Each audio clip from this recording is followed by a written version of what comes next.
আসসালামু আলাইকুম। আজকে আপনাদেরকে শোনাবো এক বোনের বিয়ে কবুলের দোয়া। বোনটি বলছিল বয়স তখন 18তেই পড়েনি।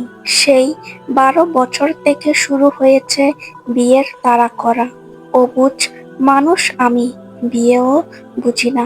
সময় নিলাম, বাড়িতে বললাম 2 বছর সময় দাও। ঠিক 2 বছর পর জীবন এক তীব্র কড়াই উপনীত হলো। তখন প্রায় 17 বয়স চলে। বাবা মায়ের কাঁধে চিন্তার প্রেসার, এ যেন এক যন্ত্রণার বিষ। এদিকে এর মাঝে আমার দূষিত কলবে দিন বাসা বেঁধেছে সবে। কি আর করা, ভয় লজ্জা ভেঙে বাবাকে বলেই ফেললাম, দিনদার পাত্র চাই, দিনদার হলেই বিয়ে করব। বাবা আমার অত শিক্ষিত না।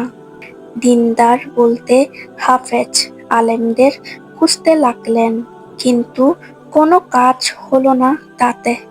বাবা হতাশ হয়ে বললেন, ওরা অমানুষ, হাফেজ আলেম পদে নিজেদের পবিত্র মনে করে, গোপনে মোটা অঙ্কের যৌতুক চাই। আমি নীরব, কি বলবো ভাষা নেই। এভাবে কেটে গেল আরো 1 বছর। বিয়ের আকুলতা এবার আমার মনেও বেশ আঘাত হানছে।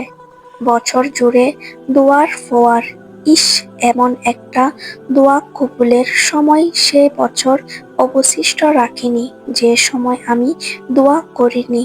আমার করুণ পরিণতি এমন মোড় নিল, আমার মা বাবার মনে আশঙ্কা হলো কেউ জাদু করেনি তো।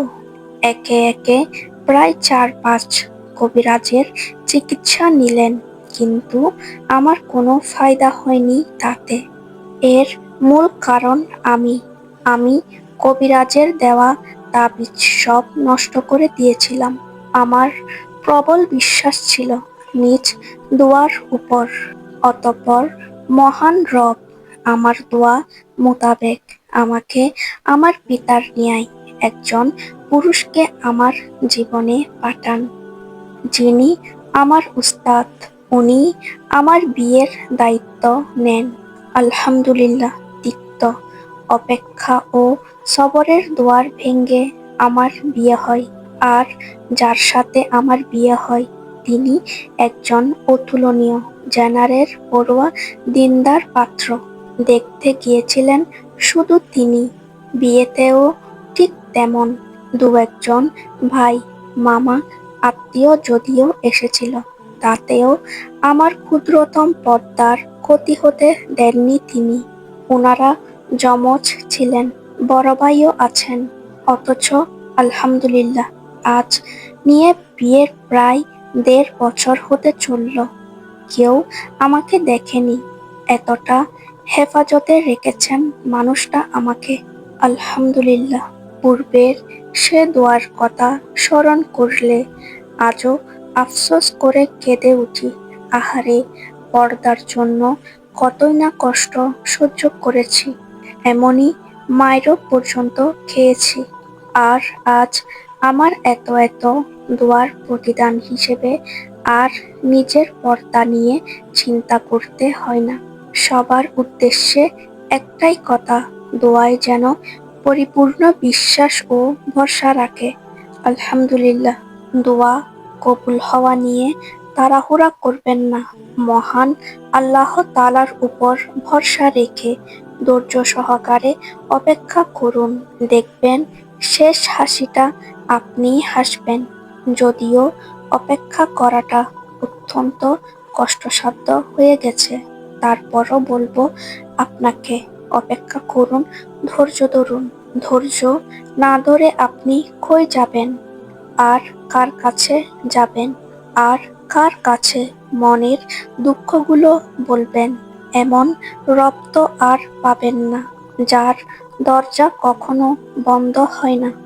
যখনই ডাক দিচ্ছেন তখনই উত্তর দিচ্ছেন, সাড়া দিচ্ছেন। খুব শীঘ্রই আপনার দোয়াগুলো কবুল হবে ইনশাআল্লাহ। যখন আপনি মনে করেন সব শেষ হয়ে গেছে, তখনই দেখবেন আল্লাহ তাআলা একটি অলৌকিক ঘটনা ঘটাবেন।